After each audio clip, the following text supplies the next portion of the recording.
আকাশমণ্ডলীয় পৃথিবীতে যা কিছু আছে সমস্তই আল্লাহর পবিত্রতা ও মহিমা ঘোষণা করে। আধিপত্য আল্লাহরই এবং প্রশংসা আল্লাহরই। তিনি সর্ববিষয়ে সর্বশক্তিমান। তিনিই তোমাদেরকে সৃষ্টি করেছেন। তারপর তোমাদের মধ্যে কেউ হয় কাফির এবং তোমাদের মধ্যে কেউ হয় মমিন। তোমরা যা করো আল্লাহ তার সম্যক দ্রষ্টা। তিনি আকাশমণ্ডলীয় পৃথিবী যথাযথভাবে সৃষ্টি করেছেন এবং তোমাদেরকে আকৃতি দান করেছেন। তোমাদের আকৃতি করেছেন সুশোভন এবং প্রত্যাবর্তন তো তাঁরই নিকট।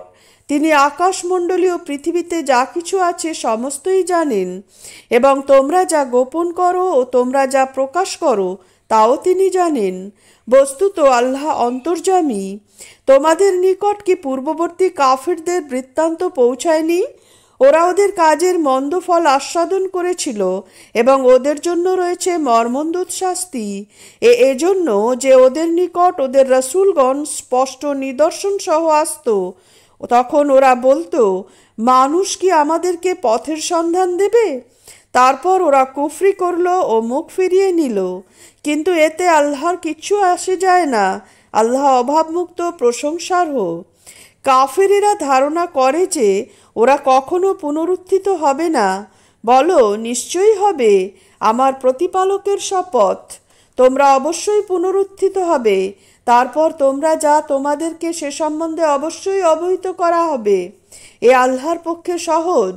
অতএব তোমরা আল্লাহ, তার রসুল ও যে জ্যোতি আমি অবতীর্ণ করেছি তাতে বিশ্বাস স্থাপন করো। তোমাদের কৃতকর্ম সম্পর্কে আল্লাহ সবিশেষ অবহিত। স্মরণ করো যেদিন তোমাদেরকে সমাবেশ দিবসে সমবেত করবেন, সেদিন হবে লাভ লোকসানের দিন।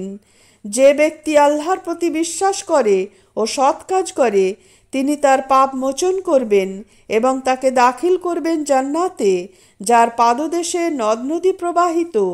সেখানে তারা থাকবে চিরস্থায়ীভাবে। এটি মহা সাফল্য।